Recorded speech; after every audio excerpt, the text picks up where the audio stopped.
Hi everyone, welcome to Camp YA. My name is Sasha Nanua. And I'm Sarena Nanua. And today we'll be talking about crafting stories from personal experiences. So let's get started. In today's workshop, we'll be learning about what makes a story relatable and personal. We'll be learning what the author's voice means, and we'll also identify how to use personal experiences to amplify and enrich your story arcs. Finally, we'll end off by practicing writing stories with fictional and non-fictional components. But first, we're going to begin with a little game of two truths and a lie. So let's start our game of two truths and a lie. First up, we love watching the Food Network. We were born on Diwali, and we started writing books when we were 13 years old. If you guessed number 3 as the lie, then you were correct. We actually started writing books when we were 9 years old together. Our newest series is the Rhea and Ronnie duology, and this includes Sisters of the Snake and the sequel Daughters of the Dawn, which came out last year.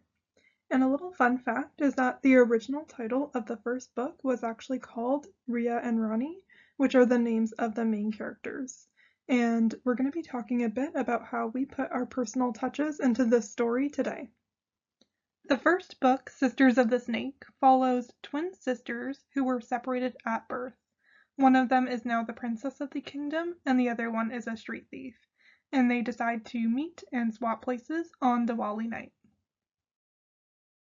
So let's dive into today's first topic, what makes a story relatable? Every story should have some form of central theme, and some common themes include good versus evil, family, and coming of age.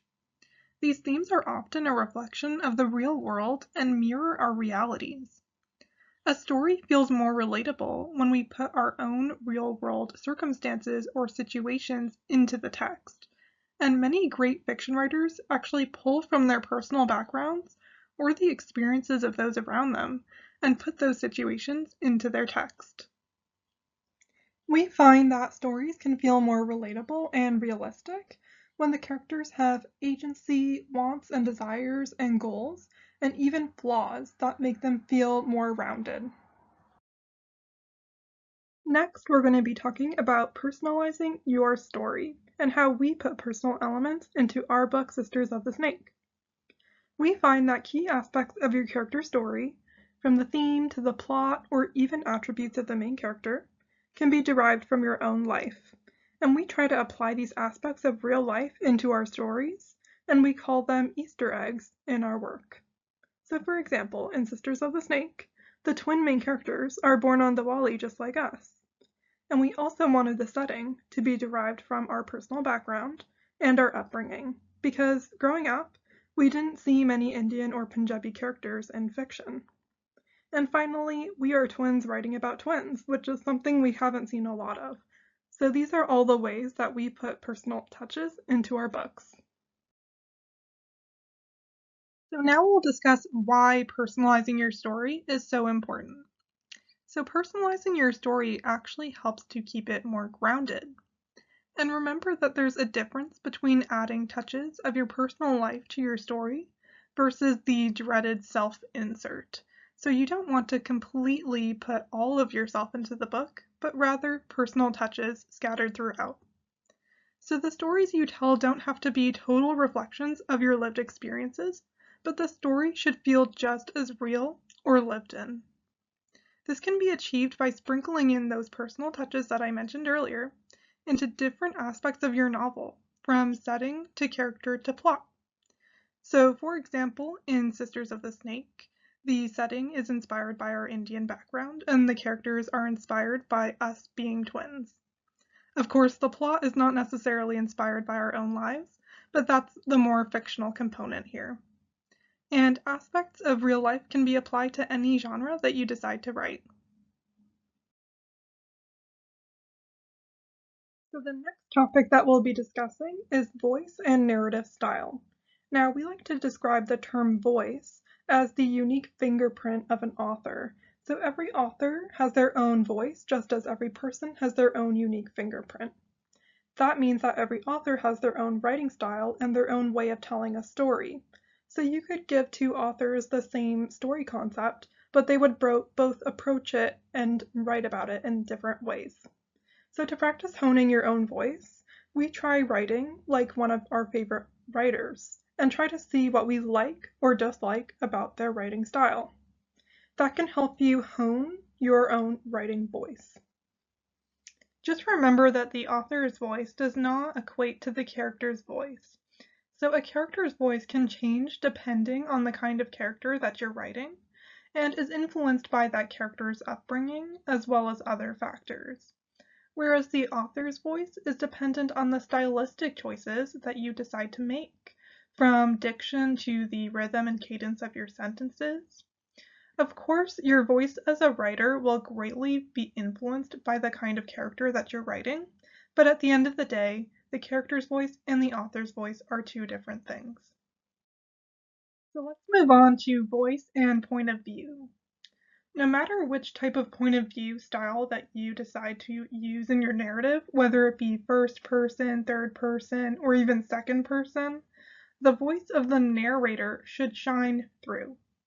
So, if we're using first person, then this is going to be a lot more personal and diary-like. We're actually peering into our narrator's thoughts here. But that doesn't mean that the character will tell the reader everything about themselves. For example, your story might actually feature an unreliable narrator, but still be first person. Now, third person point of view is great for books with multiple point of views, and it can really help the narrative feel cohesive in that way. Now, the point of view style that you choose can change from book to book. Of course, if you're writing a series, the point of view style should remain consistent. But it should always suit the kind of narrative that you're telling. And remember that an author's voice should translate through any genre that they write. So now we're going to discuss 3 different examples of personalized stories where the authors have put personal touches of their lives into their YA books. So let's start with The Hate U Give by Angie Thomas. This is a story that touches on real-world racial injustice. It's a contemporary novel where the author takes inspiration for the story from the Black Lives Matter movement. And even though the main character's narrative and her life are fictional, the plot itself and the social justice elements are very much embedded in reality. And that's how the author gets across her social commentary in a modern YA book. Blood Like Magic by Lizelle Sambury is a novel set in a near-future 2040 Toronto and features a new system of genetic-based matchmaking. The main character and her family rely on blood magic. Despite these fictional elements, there are crucial scenes and aspects to the character's life that draw from the author's Trinidadian background, and the Toronto setting helps it keep the book grounded in reality. And our final example is A Magic Steeped in Poison by Judy I. Lin. This is a new fantasy novel where the author is drawing on her Taiwanese heritage to construct the whole world of her book. The story itself is centered on a tea-making competition, but with magic.